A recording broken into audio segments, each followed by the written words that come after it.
Imagine a world where maps were nothing but guesses, oceans were vast and uncharted, and the idea of exploring unknown lands was more of a wild dream than a possibility.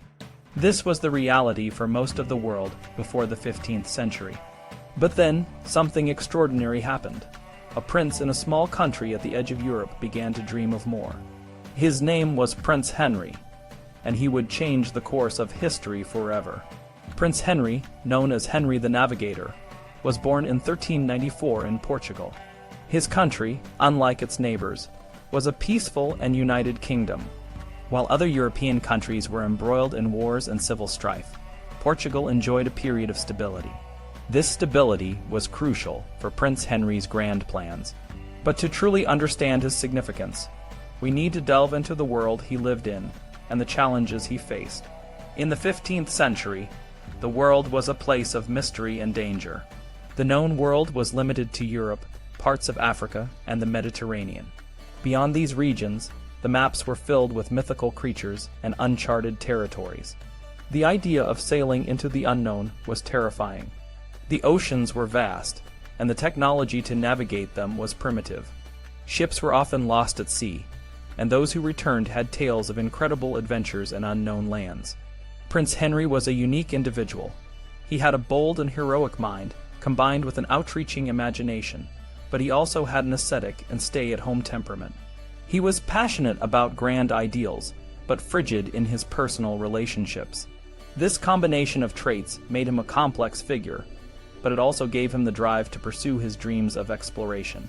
Prince Henry's life took a significant turn in 1415 when he participated in the capture of Ceuta, a Muslim stronghold on the African coast. This expedition was initially a crusade, a holy war against the infidels. The Portuguese, with the help of English archers, overwhelmed the Muslim defenders and took the city with minimal casualties. The loot they found in Ceuta was astounding. The city was a hub of trade, with goods from all over Africa and the Indies. The Portuguese discovered exotic spices, rich tapestries, and valuable metals. This experience gave Prince Henry a glimpse of the wealth that lay hidden in Africa, and it sparked his ambition to explore further. After the capture of Ceuta, Prince Henry returned to the city to learn more about the African caravan trade. He heard stories of a mysterious trade called the silent trade. Muslim traders would leave goods on the shore, and local tribesmen would leave gold in exchange. This system of commerce intrigued Prince Henry, and he became determined to find a way to tap into this wealth. However, his initial attempts to continue the crusade by capturing Gibraltar were thwarted by his father, King John I. Disappointed, Prince Henry retreated to the southwestern tip of Portugal, a place called Sagres. This remote location, known as the Sacred Promontory by ancient geographers, became the base of his operations. It was here that Prince Henry transformed from a crusader into a navigator. At Sagres, Prince Henry established a center for cartography, navigation, and shipbuilding. He gathered the best minds from around the world to help him in his quest. Scholars, sailors, and travelers from various cultures, including Jews, Muslims, Italians, and Africans, came to Sagres to share their knowledge. Prince Henry's court became a hub of innovation and learning. One of the most significant contributions to Prince Henry's explorations was the development of accurate maps. Before his time, maps were often based on myths and legends. Prince Henry's approach was different. He believed that the unknown could be discovered only by clearly marking the boundaries of the known. He encouraged his mariners to keep detailed logs and charts, recording everything they saw along the coast. These records were brought back to Sagres, where they were pieced together to create more accurate maps. Prince Henry also introduced new navigating instruments and techniques. The mariner's compass, though well known, was still shrouded in superstition. At Sagres, the compass was tested based on its practical use, not superstition. Prince Henry's mariners also used the cross staff, a simple tool for measuring the altitude of the sun, which helped them determine their latitude. These innovations made it possible for explorers to navigate the open sea with greater accuracy. Another crucial development was the creation of the caravel. Traditional ships, such as the barca and the carack, were designed for trading in the Mediterranean. They were large and slow, making them unsuitable for long-distance exploration.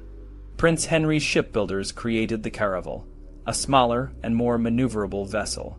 The caravel was equipped with lateen sails, which allowed it to sail against the wind. This design was revolutionary and made long-distance exploration possible. The caravel became the standard ship for explorers. Christopher Columbus, who would later sail to the Americas, used caravels for his voyages. Caravel's design proved that bigger was not always better, and that a small, agile ship could achieve great things. Prince Henry's explorations were not just about discovering new lands. They were also about bringing the knowledge and wealth of these lands back to Portugal. The ability to return home was crucial. Feedback was essential for enriching, embellishing, and enlightening a society. Prince Henry's explorers brought back stories, goods, and knowledge that transformed Portugal and the world. The impact of Prince Henry's explorations was far-reaching. His efforts laid the groundwork for the Age of Exploration, a period that marked a significant turning point in human history. The discovery of new lands, the establishment of trade routes, and the exchange of knowledge and goods between different parts of the world reshaped the global landscape.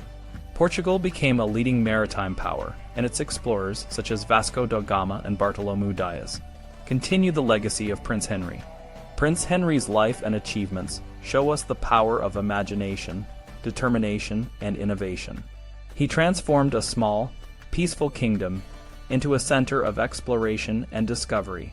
His legacy is a testament to the idea that feedback and the ability to return home are essential for growth and progress. Without Prince Henry's vision and leadership, the world might have remained a much smaller and less connected place.